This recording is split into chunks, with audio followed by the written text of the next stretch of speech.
Hello and welcome back to Suburban Homesteader WY-AZ, Arizona. That's right, it's late at night, but I said this video was coming out today. I have been in the gardens, not just here, but over at the community gardens, basically most of the day, and actually after supper time. But today we're going to talk about potatoes. Have you ever you ate at somebody's house, they had a potato dish, it was spectacular. You get the recipe, and then you go to make it at home. It doesn't taste quite the same. The potatoes aren't the same, but maybe it's because you chose the wrong kind of potato. I think sometimes we think, oh, it's a potato. Doesn't matter. I'm just getting a potato. That's the one on sale. That's what we're getting. Now, there are all-around potatoes, and we'll get to that. But because Americans eat 111 pounds of potatoes per person every single year in the United States, maybe we should know a little bit more about potatoes. It's the 5th most popular vegetable in the entire world. That's a lot of potatoes. And I think people have their favorites. But did you know that certain potatoes make better French fries than other potatoes? If you're going to make a baked potato, what kind of potato should you be using? But there's really about 200 different types of potatoes. There's starchy potatoes. There's waxy potatoes. There's all-purpose potatoes. There's new potatoes, early potatoes, mid potatoes, late potatoes, main crop potatoes. There's a lot of different potatoes. If you're going to grow them in your garden, or if you're going to buy them in the store, how are you going to choose? Are you just choosing on because that bag is on sale, that 5-pound bag of potatoes? Sometimes people see what they call fingerling potatoes. They're small. They think they're either new potatoes, but fingerlings are completely mature potatoes. They just happen to be small. A lot of times they're very elongated.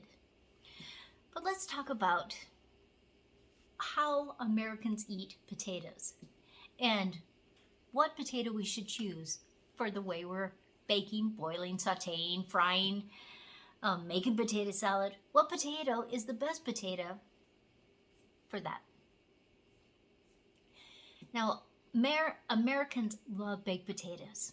They like their butter, their sour cream, cheese, bacon, chives, all kinds of stuff. But what makes a really good baked potato? Now, you could use an all-purpose potato. That's true. But the best potatoes, the top 2 best potatoes to make baked potatoes are russets or Idaho potatoes. And 90% of the potatoes that are raised in Idaho are those big, long, beautiful potatoes that are great for making baked potatoes. They're very starchy. It makes it so that it becomes flaky. The skin will absorb water, and the flesh soaks that water up, that moisture when you're baking. There's a lot of humidity in there, and it makes a great potato. You don't really think of humidity in your oven, but it's there. It's even there in the microwave.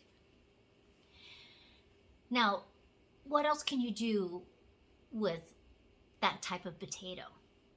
They can do a lot of things. Starchy potatoes can do a lot of things. They make perfect French fries. So sometimes you might have went to somebody's house, they had great French fries. You go to do it yourself, you picked a different kind of potato. You didn't take a russet, or you didn't take an Idaho potato. And it just doesn't make as good as French fries. If you're going to make soup and you're going to have like potato soup or a soup that has a lot of potatoes in it, a russet or Idaho is your potato to use. Any kind of frying, mashing, baked potatoes, that is a great potato. Now, let's talk about waxy potatoes because they're harder. You know, have you bought a potato, like a red potato? And it's much harder than when you bought an Idaho or russet potato. when you go to cook it. It keeps its shape. They have less starch in them. And so they make perfect potato salad because with the less starch, they keep their shape. And so that's always a benefit. If I'm making a gratin potatoes, can't even talk today, I'm going to use a waxy potato. If I'm making potato salad, I'm going to use a waxy potato. Now, Red Bliss is probably the most famous potato that's a waxy potato. Fingerlings are waxy potatoes. And, a Russian banana is a waxy potato.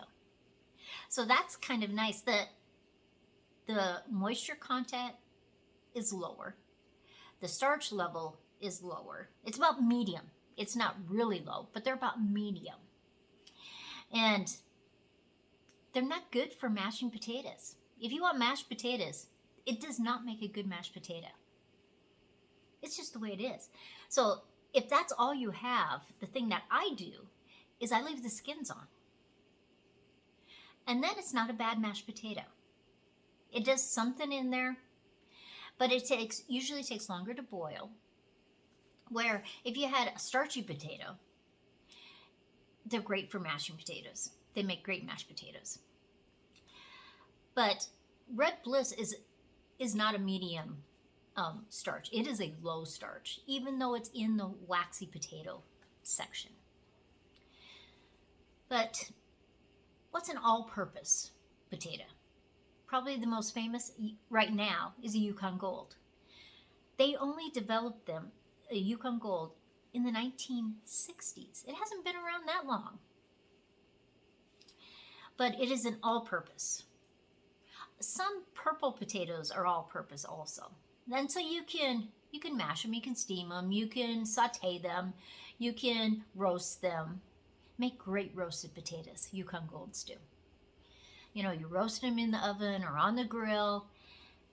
That makes a great potato, a Yukon Gold. Now you can get away with some of the starch. If you don't want a potato that has as much starch, and you're growing them in your garden, those ones that you dig up early, those early potatoes, you call them a new potato.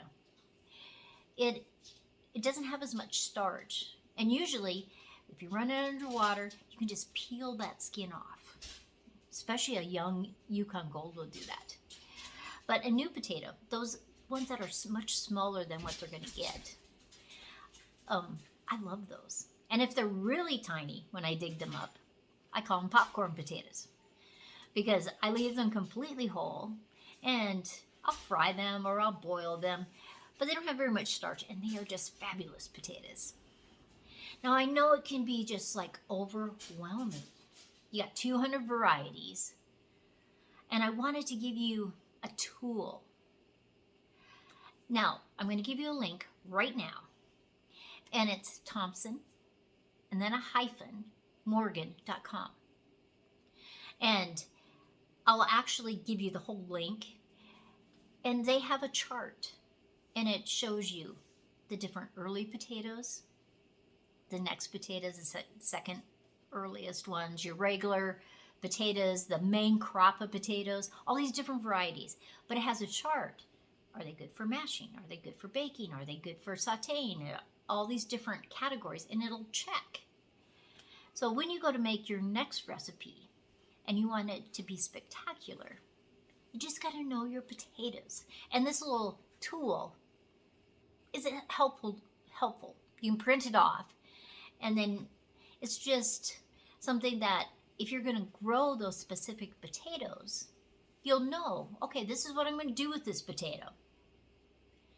And you're not coming away after dinner going, that was okay potato, that wasn't a great potato, because you have the right potato that you used.